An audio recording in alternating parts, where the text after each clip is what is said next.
Ok, donc maintenant, dans cette vidéo, on va voir comment nommer nos variables, comment on va les nommer. Tiens, hop, est-ce qu'on peut les nommer n'importe comment? Est-ce qu'il y a des règles, etc. Donc déjà, si vous nommez vos variables pardon, en minuscules comme ça, avec des lettres sans symbole, etc., c'est une bonne manière de faire, c'est une bonne manière de faire. Ce qui est également une bonne manière de faire, c'est, par exemple, prénom user par exemple, alors j'invente, hein, mais c'est juste quand vous avez plusieurs mots, de faire ce qu'on appelle du camel case, c'est-à-dire d'écrire comme ça la première lettre en minuscule, et puis chaque nouveau mot avec leur première lettre en majuscule. C'est du camel case, ok? Donc ce genre de choses, c'est pas mal. Ce qu'il faut éviter de faire, c'est commencer notre... alors, juste pour vous montrer que ça fonctionne, commencer nos variables ici avec par exemple un $. Ça fonctionne, c'est correct, mais c'est pas très lisible et si vous avez beaucoup de variables comme ça, eh bien ça va être assez compliqué. Il y a également underscore, c'est possible également, c'est correct, mais ça devient vite un petit peu dur à s'y retrouver quand on a vraiment beaucoup de variables.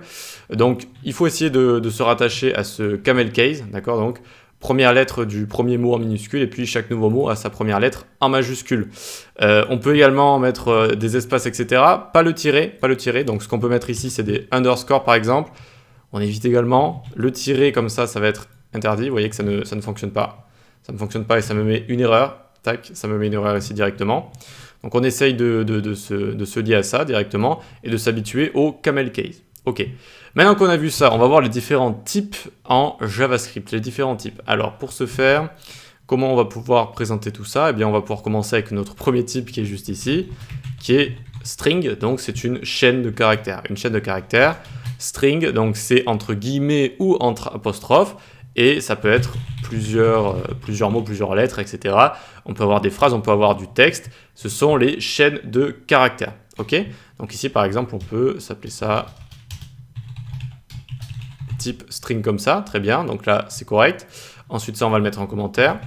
Ensuite on va avoir les chaînes de caractères et on a également les numbers. Number est égal à 9 par exemple, donc voilà ça va être les nombres, on peut avoir des nombres très grands, des nombres très petits, et il a été même rajouté depuis assez peu les big int qui sont des très très grands nombres. On y reviendra dans la partie ES6, notamment dans ES6, ES7, ES8. Tout ce que vous voyez ES, ce sont les améliorations de JavaScript, c'est-à-dire que chaque année, souvent, il y a des améliorations, des rajouts de fonctionnalités, et notamment avec ES 2020, eh bien, il a été rajouté Big Int, qui sont les très grands chiffres, d'accord, les très grands chiffres, voilà. Donc, les très grands nombres, pardon, les très grands nombres. Big int, très grand nombre. Ensuite, on va avoir const type undefined. Undefined, tac, est égal undefined. Undefined, ça veut dire indéfini, et donc c'est quand on va avoir quelque chose qui n'est pas défini. On a ça souvent quand on a des problèmes de conversion, quand on a des problèmes de calcul, ça peut ressortir, ce genre de type indéfini.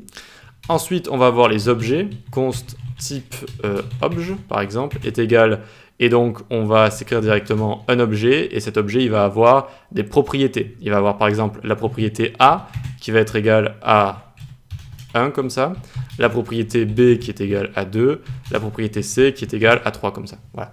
Donc ça, c'est un objet, on y reviendra vraiment en détail, mais sachez que, regardez, on peut ici le loguer directement, déjà.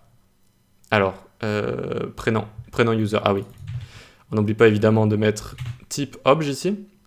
Et on a bien notre objet ABC avec à chaque fois la propriété et sa valeur. Propriété, valeur, voilà. Et on peut accéder les propriétés avec leur valeur comme ça. Hop, type obj.a, et vous voyez qu'on a 1 ici. Type obj.c, tac, on a 3 directement. Voilà. On reviendra vraiment en détail sur tout ça. On a les tableaux ici, notamment avec const type tableau par exemple, est égal. Et donc ici on va avoir 1, 2, 3, 4, 5, 6, tac. Et donc on va pouvoir également le loguer ici, regardez, on a un tableau directement, voilà. Et les tableaux, si vous voulez accéder à, alors hop, par exemple au troisième, il va falloir mettre ici 2, type tableau 2, et on atterrit sur le 3 ici. Vous allez me dire pourquoi 2 et pas troisième alors que c'est à la troisième place, parce que l'index commence à 0, d'accord? Donc l'index 0 c'est le premier, l'index 1 c'est le deuxième, l'index 2 c'est le troisième.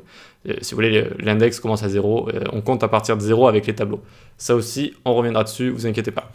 Ensuite, on va avoir, alors on a vu undefined, number, string, on va avoir, eh bien, je pense qu'on a fait le tour. Ah non, je me disais bien qu'il en manquait un, const, type booléen. Booléen, qu'est-ce que c'est que ça? Est égal true. Eh bien, booléen, c'est soit true, soit false. C'est ça, c'est un booléen, hein, tout simplement. Et on s'en sert souvent pour faire des conditions, pour essayer de repérer quand on a un calcul qui est juste, quand on a envie d'afficher quelque chose ou pas. Eh bien, on va utiliser des booléens, c'est-à-dire true, false. True, false. Et notamment, par exemple, undefined va retourner false, alors que lorsque vous allez définir des types comme les nombres, les chaînes de caractères, etc., ça va retourner true. Ça aussi, on y reviendra en détail. En tout cas, on peut l'afficher aussi. Tac, regardez, type booléen, true ici directement. Voilà. Donc là, on a vu les types les plus importants. Après, voilà, il y en a qui sont sortis récemment comme big int, etc. Je vous en parlerai un petit peu plus tard, sachant que de toute façon, si vous débutez, vous n'allez vraiment pas les utiliser tout de suite. Donc, on récapitule les strings, les chaînes de caractères, les nombres, ok, undefined, les objets, les tableaux et les booléens comme ça, ok. Allez, on peut passer à la suite.